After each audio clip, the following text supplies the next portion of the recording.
The most dangerous thing you can do in a hostage situation is try to be a hero. The second most dangerous thing is panicking, and right now, almost every instinct you have is pulling you toward one of those two choices. Picture this. You are in a bank, a school, an airport, or a shopping mall. It does not matter where. What matters is that in the span of about 90 seconds, the environment around you transforms from ordinary to catastrophic. Someone produces a weapon. Voices get loud, commands get shouted, and before your prefrontal cortex, the rational decision-making part of your brain, has even fully processed what is happening, you are no longer a free person. Hostage situations fall into several categories: planned criminal takeovers, domestic disputes that escalate, politically motivated kidnappings, barricade situations where a single desperate individual traps people to create leverage. Each type has its own dynamics, but they all share one terrifying common thread. The first 15 minutes are the most lethal. Law enforcement data consistently shows that the majority of casualties in hostage events occur in the opening phase, before negotiators even arrive, before any organized response is possible. You are on your own. The average response time for law enforcement in the United States is around 11 minutes. In a rural area, that stretches past 18. A lot can happen in 18 minutes when someone with a weapon is operating on adrenaline and desperation. The hostage taker is terrified too. That is not a comfort, that is a warning. Your brain is screaming at you right now. Every survival circuit you possess is lighting up simultaneously, and they are all giving you conflicting instructions. Fight, flee, freeze, reason, bargain, argue. Your sympathetic nervous system dumps cortisol and adrenaline into your bloodstream within seconds. Your heart rate spikes past 115 beats per minute. Above that threshold, fine motor skills begin to deteriorate. Above 145, complex cognitive function starts to break down. You are not thinking clearly, you just think you are. The most lethal instinct is the hero response, the urge to rush the attacker, to grab for a weapon, to tackle someone from behind. In 2002, during a hostage situation at a Moscow theater, several hostages attempted to resist their captors during moments of confusion. The chaos that followed made an already catastrophic situation worse. Untrained resistance in an enclosed space with armed, agitated individuals produces unpredictable violence. The second lethal instinct is excessive vocalization, crying loudly, pleading dramatically, arguing with commands. In documented hostage cases, hostage takers who feel their authority is being challenged become significantly more volatile. A 1975 FBI behavioral analysis of barricade situations found that hostages who argued or drew attention to themselves in the first critical minutes were disproportionately represented in casualty counts. The third deadly mistake is attempting to flee at the wrong moment. Running without cover, without timing, without an exit route that is actually viable, turns you into a moving target in an open space.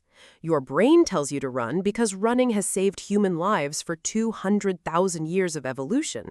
But those ancestors were not running from someone standing 10 feet away with a firearm. Your instincts were built for a different world. In this one, they will get you killed. Survival steps. Step 1. Comply immediately and visibly. The moment weapons are produced, your hands go up. Palms out, visible. You move slowly. You speak only when spoken to. This is not weakness, this is intelligence. You are communicating non-threat. Hostage takers are hyper-vigilant for defiance in those first minutes. Give them nothing to interpret as a challenge. FBI hostage negotiator Gary Nosner spent decades documenting that the single greatest protective factor for a hostage in the opening phase is behavioral compliance. Step 2. Sit down if permitted. Get low. Lower your physical profile. If shooting begins, and statistically most shots in hostage situations are fired in the chaotic opening or closing phases, a lower position reduces your exposure. If you can get behind solid cover, a concrete pillar, a heavy desk, do it without making it look like evasion. Move slowly. Announce your movements softly if the hostage taker is watching you. Step 3. Regulate your breathing deliberately. Inhale for 4 seconds. Hold for 4 seconds, Exhale for 4 seconds. This is not a wellness exercise. This is tactical. Controlled breathing keeps your heart rate below that 115-beat threshold, where your fine motor skills and cognitive function begin failing. You need to be able to think. You need your hands to be steady. 4 seconds in, 4 seconds hold, 4 seconds out. Step 4. Observe. Cataloging details is not just for investigators after the fact. It gives your brain a task which reduces the paralysis of fear. How many individuals are involved? Where they are positioned? What exits exist? What the mood of the hostage taker is doing over time? Are they becoming calmer or more agitated? This information will matter if an escape opportunity legitimately presents itself. Step 5. If law enforcement enters, drop immediately. Flat on the floor, face down, hands visible and spread wide. Do not run toward officers. Do not grab anyone. Officers entering a hostage situation have seconds to identify threats and non-threats. Movement in an unexpected direction can be fatal. Get down, stay down. Announce verbally if possible, "I am a hostage. I am unarmed." Then do not move until you are physically guided out. Real cases. In 1993, a gunman took hostages at a Shoney's restaurant in Anniston, Alabama. Jimmy Leiniger was one of the hostages who survived an 11-hour ordeal. He later described staying quiet, staying calm, making eye contact with the hostage taker in a way that was not challenging, but humanizing. Psychologists call this identity establishment. You are no longer an abstract obstacle, you are a person.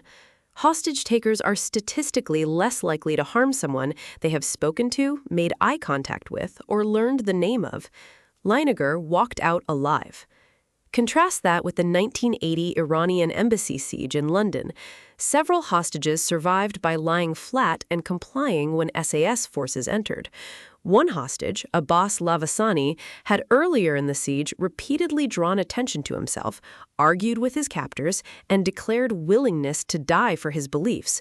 He was executed before rescue forces breached the building. His courage was genuine. His strategy was fatal. In 2016, a hostage situation at a nightclub in Orlando lasted hours. Survivors consistently reported the same behavior.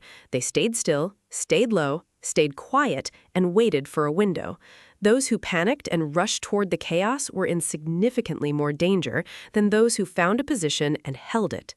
Everything we have covered, the compliance, the breathing, the positioning, the observation, all of it flows from one single rule. You are not trying to win. You are trying to outlast. A hostage situation is not a fight. It is a waiting game, and time is almost always on your side. Every minute that passes is a minute closer to negotiators, to fatigue setting in, to a resolution that does not require your blood. Your only job in those first minutes is to still be alive when the options change.